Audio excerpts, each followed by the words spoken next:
My hands trembled as I stared at the email notification on my phone. It was our 10th anniversary and Mark had forgotten. Again. The notification wasn't a sweet message from him. It was a password reset link for his email, sent to my phone by mistake. My heart pounded as I clicked it. I told myself I was just checking if he'd planned a surprise. The first emails were boring work stuff. Then I saw a folder labeled Project Phoenix.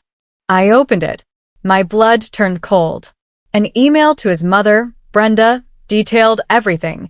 His mistress Chloe was pregnant, and they were planning to commit me to a mental hospital. The fake prenup would leave me with nothing. Then I read the worst line. Mom, stop worrying. Chloe and the baby are safe and sound under our own roof. I dropped my phone. Chloe. Our house guest. The woman I'd comforted through her grief. She was carrying my husband's child. In my own home. I sat there on our bed, the bed we'd shared for 10 years, and felt my entire world shatter into pieces I couldn't recognize. I couldn't breathe, but I forced myself to keep reading. Inside Project Phoenix were scanned documents that made my stomach turn. A signed lease for a luxury penthouse, in Chloe's name, paid from our joint account. Drafts of letters from a psychiatrist Brenda had hired, diagnosing me with paranoid delusions. They were building a case to declare me insane. Every doctor's visit, every concerned conversation was part of their plan. Then I found another attachment. A photo of a positive pregnancy test, time-stamped from a year ago. The same week Chloe moved in, claiming her husband had just died. My vision blurred with tears. A year. They'd been planning this for a year. While I cooked meals, offered comfort, and opened my home, they were plotting to steal my life. I saved everything to a hidden cloud drive. My hands shook, but my mind was clear. They wanted to destroy me. Instead, I would destroy them. I spent hours that night downloading every single file, every email, every piece of evidence I could find. I walked through my own house like a stranger. Everything looked different now. The soundproofing Mark installed in Chloe's wing wasn't for her grief.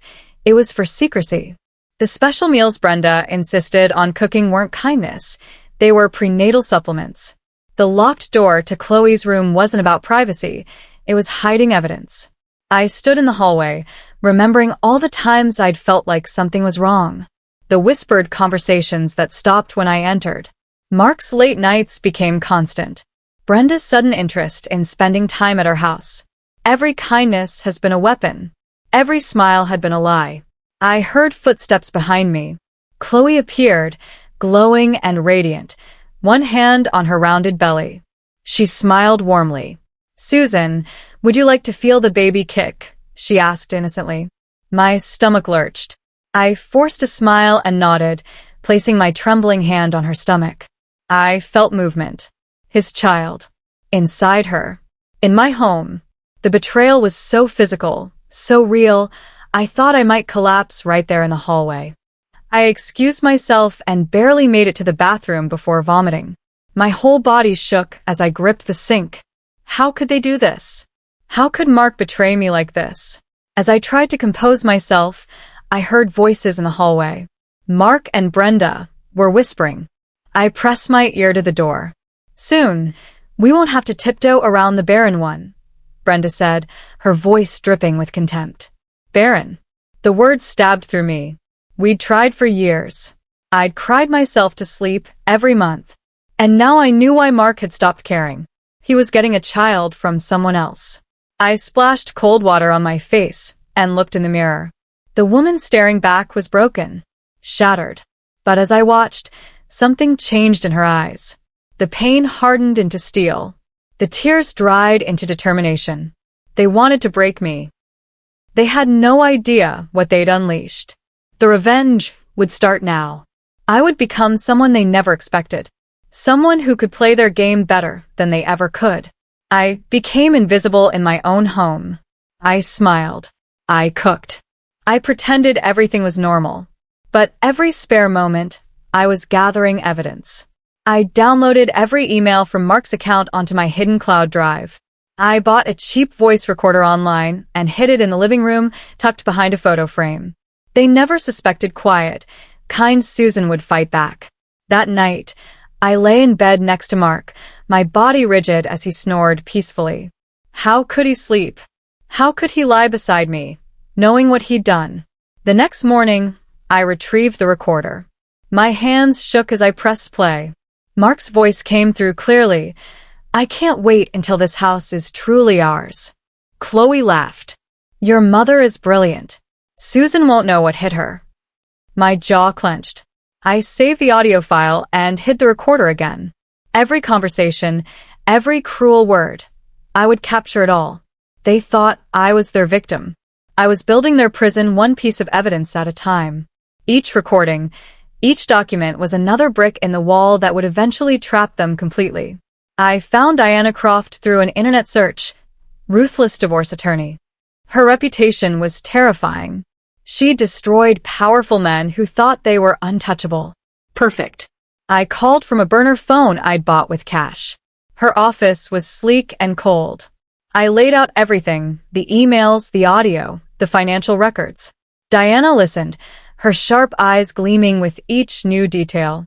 When I finished, she leaned back and smiled. "Mrs. Carter, they made a critical mistake. They underestimated you." Relief flooded through me. "What do we do?" I asked. She tapped her pen against her desk. "We don't react. We make them implode from the inside." "Can you do that?" I thought of Mark's hand on Chloe's belly. Brenda's cruel words. Their laughter at my expense. "Yes," I said firmly. Diana's smile widened. "Good. Here's what you'll do. Go home and be the perfect, loving wife. Encourage the baby shower. Make them comfortable. We strike when they least expect it." She leaned forward, her expression intense. The element of surprise is our greatest weapon. They need to believe they've already won. I followed Diana's instructions perfectly. At dinner that night, I smiled brightly. "Chloe, we should throw you a baby shower. Something really special." Mark's fork stopped halfway to his mouth. Brenda's eyes narrowed suspiciously. But Chloe beamed. "Really? Susan, that's so sweet." I forced warmth into my voice. "Of course. Your family. We should celebrate this baby properly." I watched Mark and Brenda exchange confused glances. They'd expected resistance, tears, jealousy. Instead, I was enthusiastic. Over the next week, I planned everything. I chose the venue carefully, a hotel owned by my college friend Rachel, who owed me a favor. When I called her, I explained just enough. "I need complete access to the security footage," I said quietly. Rachel didn't ask questions. "Whatever you need," she promised. Mark watched me suspiciously as I addressed invitations and chose decorations. But my performance was flawless. I was the loving, supportive wife, accepting my place. They had no idea I was setting the trap. Every detail was carefully calculated. Every choice had a purpose beyond what they could see. One evening, Brenda left her laptop open in the kitchen. I seized the opportunity and accessed the baby shower guest list. My fingers flew across the keyboard as I added one name, Sarah Mitchell, listed as Chloe's cousin from out of town. I hit save and closed the laptop just as Brenda returned. "Everything okay, dear?" she asked sweetly. I smiled. "Just checking the weather for the shower." That night, I reviewed the emails I'd found earlier. Sarah wasn't Chloe's cousin. She was something much more interesting. I opened the message thread between them. Sarah had written, "I still can't believe you're pretending to be pregnant to lock down that rich guy. This is insane, Chloe. What if someone finds out?" My heart stopped. Pretending to be pregnant? I read it again, my mind racing. I dove deeper into Chloe's emails, searching for more. There were discussions about prosthetic pregnancy bellies, timing, and keeping up appearances. Links to websites selling fake pregnancy props. Instructions on how to maintain the illusion. Chloe wasn't just my husband's mistress. She was a con artist. And Brenda was helping her. I spent hours investigating Sarah's social media profiles. The truth unfolded like a nightmare.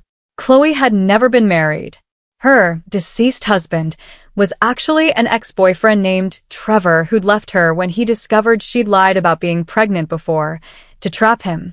There were old Facebook posts, angry comments from Trevor's friends warning others about her, screenshots of their relationship, the lies she'd told, the manipulation.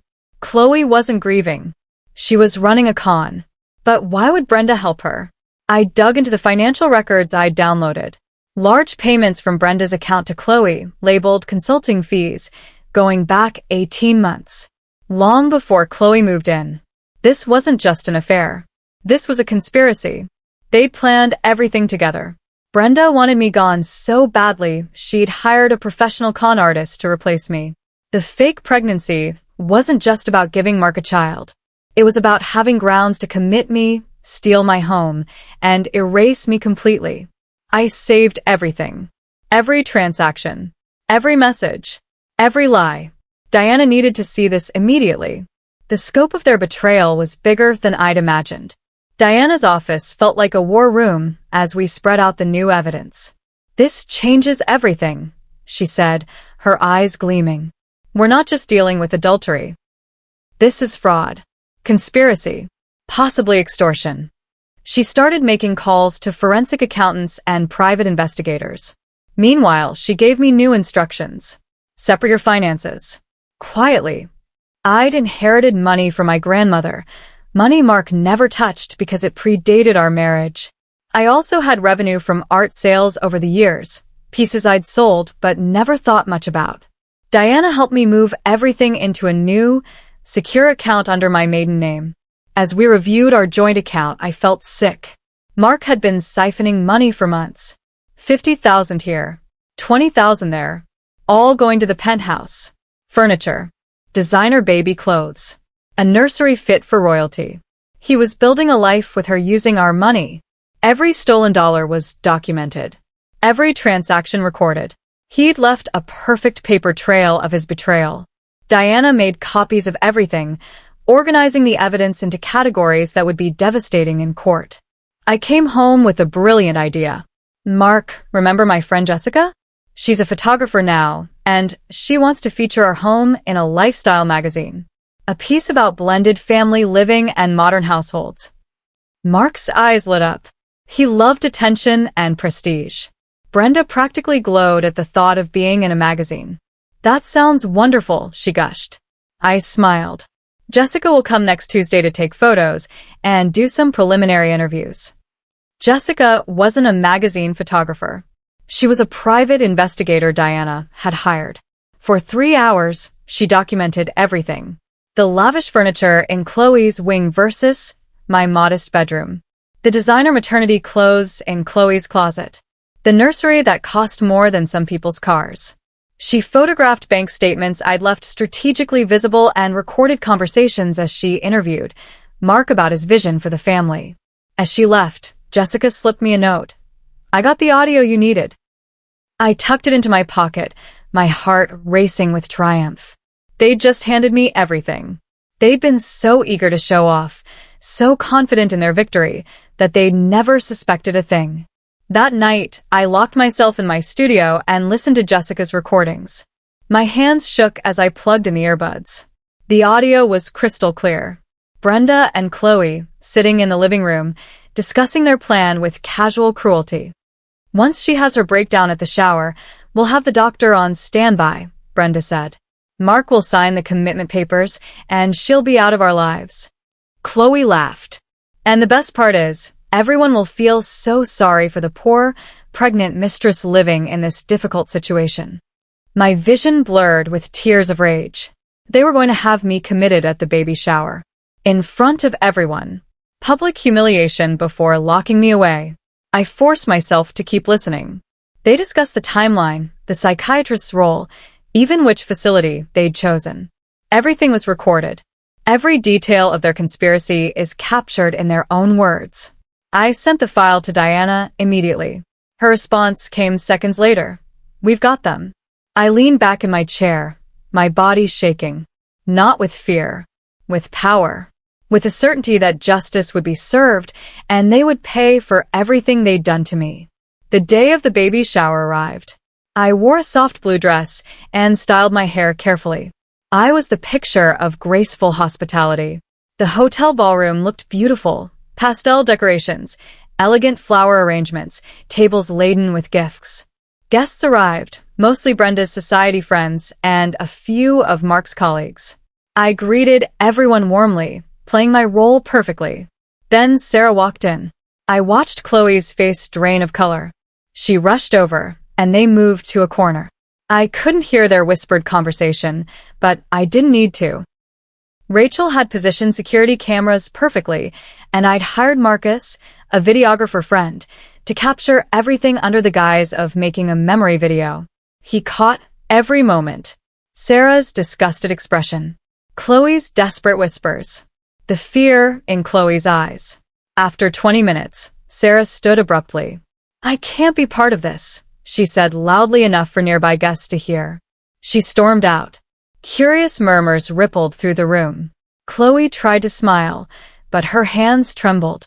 I brought her a glass of water, the concerned hostess. Inside, I was celebrating. The first crack in their perfect plan was showing, and everyone was starting to notice something wasn't quite right. An hour later, I accidentally spilled a punch on Chloe's dress. "Oh no! I'm so sorry," I exclaimed. "Come on, let's get you cleaned up." I led her to a private room Rachel had prepared. As soon as the door closed, I dropped the act. My voice was calm and cold. "I know about the fake pregnancy, Chloe. I know about the prosthetic belly. I know you're a con artist." Her eyes went wide. For a moment, she looked terrified. Then her face twisted into something ugly. "He never loved you," she sneered. "You're just a placeholder. A boring, barren placeholder." Each word was meant to wound. But I'd already been destroyed. I was in pain. I smiled slightly. "Say that again. Louder this time." She didn't realize I had a recording device in my bra. "You think you matter?" she spat. "You're nothing. Mark wants a real woman. Someone who can give him what you can't." I nodded slowly. "Thank you for that." Chloe's confidence faltered. "Try to expose me and Brenda will destroy you," she threatened. "She has lawyers, doctors. You can't win." I opened the door. "We'll see." Her threats meant nothing now. I had everything I needed, recorded in her own venomous voice. When we returned to the party, Brenda was waiting. She pulled me aside, her grip tight on my arm. Her mask had slipped. "I know you're up to something, Susan." Her voice was venom. "You've always been too weak for my son. I never wanted him to marry you. You were never good enough." Finally, the truth. Years of fake smiles and false kindness, stripped away. "He needs a strong woman," she continued. "Someone who can give him a legacy. You're just taking up space in a life that should belong to someone else." I met her gaze steadily. "The magazine spread is going to be very revealing, Brenda." Her eyes narrowed. "What magazine spread?" I smiled sweetly. "You'll see soon enough." For the first time, doubt flickered across her face. Her confidence cracked, just slightly. I walked away, leaving her standing there. The power had shifted, and she could feel it. She just didn't know how far she'd already fallen. Around us, guests were starting to whisper, sensing the tension, noticing the strange atmosphere. The perfect party was beginning to unravel at the seams, and Brenda couldn't control it anymore. That evening, Mark cornered me in my studio. His phone had been buzzing constantly. He looked agitated, suspicious. "What did you do?" he demanded. I looked up calmly from my easel. "What do you mean?" He stepped closer, his face flushed. "Something's wrong. You're acting strange. Too calm. Too cooperative." His phone buzzed again. He glanced at it, his lawyer's name flashed on the screen. He declined the call. "I think you're the one who needs to explain what you've done, Mark," I said softly. His face went pale. "What are you talking about?" I set down my brush and looked directly into his eyes, the eyes I'd once loved, now belonging to a stranger. Project Phoenix. The penthouse. The plan to have me committed. Should I continue? The blood drained from his face completely. His mouth opened, but no words came out. His phone buzzed again. And again. I turned back to my painting. "You should probably answer that." I could see his hands shaking as he stood there, finally realizing that somehow Impossibly, I knew everything. His carefully constructed plan was crumbling, and he had no idea how to stop it. Diana Croft moved like lightning. She filed a devastating lawsuit: marital fraud, intentional infliction of emotional distress, and conspiracy to commit false imprisonment. The court documents included everything: emails, financial records, audio recordings, photographs, and witness statements. Mark was served at his office during a partners' meeting. According to his colleague David, who'd always been kind to me, Mark's hands shook so badly he could barely hold the papers. Brenda was served at her prestigious charity luncheon, in front of all her society friends. The process server didn't whisper. Within hours, the story leaked to the press. An anonymous tip, definitely not from me, landed on a reporter's desk. By evening, the scandal was everywhere. Prominent businessman and mother conspire to institutionalize wife for mistress. The news articles included photos of the penthouse, details about Chloe's con artist past, and quotes from legal experts calling it one of the most disturbing cases of marital conspiracy in recent memory. Our phone wouldn't stop ringing. I unplugged it and smiled. Social media exploded with the story. People were outraged, shocked, fascinated. My name became a trending topic, but not as the victim they'd tried to make me. As a survivor. The fallout was immediate and brutal. Brenda's social circle turned on her overnight. Women she'd lunched with for decades suddenly had no time for her calls. Her favorite charity asked her to step down from the board. Mark's law firm put him on indefinite leave, citing reputational concerns. His biggest clients withdrew their business. The house became a prison for them. Reporters camped outside the gates. Every time Mark tried to leave, cameras flashed and questions were shouted. Neighbors whispered and stared. Inside, the three conspirators turned on each other. I heard them fighting through the walls. Mark blamed Brenda. Brenda blamed Chloe. Chloe blamed both of them. I stayed in my studio, painting and watching their empire crumble. One evening, I saw Chloe through the window, stuffing clothes into a suitcase. She was trying to run. I made a call. Within an hour, police arrived with questions about fraud. She wasn't going anywhere. The gilded cage they'd built for me had become their own trap. Everything they'd planned to do to me was happening to them instead. The justice felt poetic, almost beautiful in its symmetry. Desperate and cornered, Mark and Brenda tried to execute their original plan. The psychiatrist arrived at the house unannounced. Through my studio window, I watched them at the front door. Mark was arguing with someone I couldn't see. Then I heard sirens. 2 police officers appeared, along with Diana. I'd called her hours earlier when I'd overheard their frantic planning. The officers warned Mark and Brenda about attempted false imprisonment. Diana's voice carried clearly. If you attempt to forcibly commit Mrs. Carter without genuine cause and proper legal procedure, you will face criminal charges. The psychiatrist, realizing he was part of a conspiracy, left immediately. The officers stayed for an hour, taking statements. When they finally left, one officer handed Mark a document, a restraining order. I'd filed it that morning. Mark was forced to leave his own house. I watched from the window as he threw clothes into his car, his face twisted with rage and disbelief. Brenda stood on the porch, looking older than I'd ever seen her. Chloe peeked through the curtains, terrified. The house was mine. Finally, after all these months of living in a prison of lies, the home I'd loved belonged to me again. 3 days later, Diana called with shocking news. Chloe wants to flip. I met them at Diana's office. Chloe looked terrible, pale, exhausted, scared. Gone was the confident con artist. I'll testify against them, she said quietly. Everything. The plan, the fake pregnancy, all of it. Just keep me out of prison. Diana and I exchanged glances. Tell us something we don't know, Diana said coldly. Chloe took a shaky breath. The prenup you signed? It was forged. Brenda learned calligraphy specifically to copy your signature. The real document you signed that day was your actual marriage certificate. The prenup was swapped in later with your forged signature. My world tilted. What? Brenda did it 6 months after your wedding, Chloe continued. She was always planning to push you out. Mark didn't even know until a year ago. By then, he was in too deep. I felt Diana's hand on my shoulder. This changed everything. The prenup they'd been counting on was worthless. Everything Mark owned? I had rights to half. The settlement would be enormous. I looked at Chloe with cold satisfaction. Start talking. Tell us everything. And she did.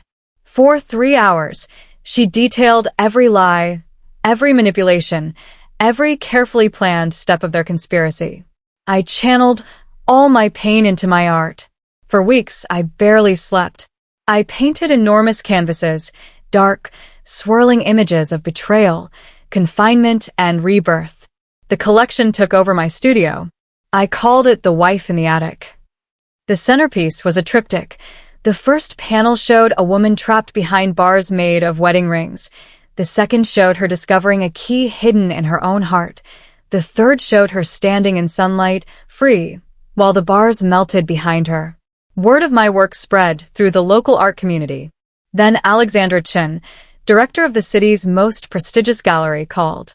I've heard about your story and seen photos of your work. I want to give you a solo exhibition. My hands trembled as I held the phone. When? 3 months from now. Right after your divorce is finalized, according to the court schedule I saw in the news. I smiled. Perfect. The exhibition date was set. My truth would become art. My pain would become power. And the whole city would see. Each brushstroke was therapy. Each canvas was a step toward healing. The art wasn't just for others to see. It was saving me, piece by piece, from the darkness they'd tried to trap me in. The courtroom was cold and sterile. Mark sat with his attorney, looking smaller than I remembered. Brenda sat behind him, her face hard. I sat beside Diana, calm and ready. Diana was magnificent. She presented the evidence methodically, every email, every recording, every financial record. The forged prenup was examined by a handwriting expert who confirmed the signature wasn't mine. Mark's attorney tried to argue, but there was nothing to say. The evidence was overwhelming. The judge's face grew stern as he reviewed the documents. This is one of the most egregious cases of marital fraud I've seen in 30 years on the bench, he said. His ruling was swift and brutal. I was awarded the house, a substantial alimony package based on Mark's full earning potential, and half of his business assets. The forged prenup was nullified. Mark would be left with almost nothing. As the judge finished, Brenda stood up screaming, "This is ridiculous. That woman is taking everything from my son." The bailiff moved toward her. "She doesn't deserve this. She's nobody." Security escorted her out, still screaming. The court recorder captured every word. I sat quietly, watching justice unfold. Mark's face was ashen, his hands trembling. He'd lost everything, just as he'd planned for me to lose everything. The symmetry was perfect. The gallery opening was 3 weeks later. I stood in the center of my exhibition, surrounded by my work. The space was packed, art collectors, critics, journalists, and curious onlookers who'd followed my story. Each piece told part of my journey. The paintings were raw and powerful. But the centerpiece was something different. Project Phoenix, a multimedia installation. I'd created a small room within the gallery. The walls displayed redacted emails, blown up to enormous size. Speakers played the audio recordings on a loop. Brenda's cruel words, Chloe's fake laughter, Mark's cold plans. In the center stood a sculpture I'd made from my shredded wedding dress, twisted and reformed into the shape of a phoenix rising. People moved through the installation in silence, some with tears in their eyes. The reviews would call it devastating, powerful, and unforgettable. I stood back, watching strangers experience my truth. Then I saw him, Mark, standing at the entrance, looking lost. Our eyes met across the gallery. He started walking toward me. The crowd parted. I stood my ground, waiting. Several people recognized him, their whispers spreading through the room like wildfire. He was walking into his own public humiliation, but he came anyway. Mark stopped a few feet away. He looked broken, his suit rumpled, his face gaunt, his eyes red. "Susan," he said quietly, "can we talk?" I glanced at Diana, who stood nearby. She nodded. I crossed my arms. "You have 5 minutes." He took a shaky breath. "I'm sorry. I know those words mean nothing now, but I need you to hear them. I was weak. My mother, she controlled everything. She made me believe," he stopped. "No. That's an excuse. I made my choices. I hurt you. I betrayed you. Destroying you was the biggest mistake of my life." Tears ran down his face. Around us, people pretended not to watch, but everyone was listening. "I lost everything," he continued. "My business, my reputation. My mother won't speak to me. But worse than all of that, I lost you. I lost the only person who ever really loved me. I don't expect forgiveness. I need you to know that I know what I did." I looked at him for a long moment. Then I spoke clearly, my voice steady. "I don't hate you, Mark. I pity you. You had a woman who loved you unconditionally. You threw her away for a mother who owned you and a con artist who used you. Now, get out of my gallery." He nodded and walked away. The crowd watched him leave. I turned back to my art, feeling lighter than I had in years. 1 year later, I stood in my home, fully mine now, renovated and redecorated to erase every trace of them. Sunlight poured through the windows. My art hung on the walls. The space felt peaceful, finally. My career had exploded. The Wife in the Attic exhibition has toured to 3 more cities. I'd sold pieces to major collectors and museums. But more importantly, I'd used part of my settlement to start the Phoenix Foundation, helping women escape manipulative relationships. We provided legal support, safe housing, and financial assistance. Last month, we helped our 50th woman start a new life. I stood at my window, coffee in hand, watching the sunrise. My phone buzzed with a message from Diana. "Another victory in court today. The Foundation's work is changing lives."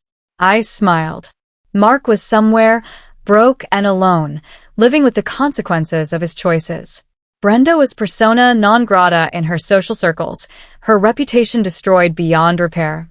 Chloe was facing fraud charges in another state, her con artist days finally over. And me?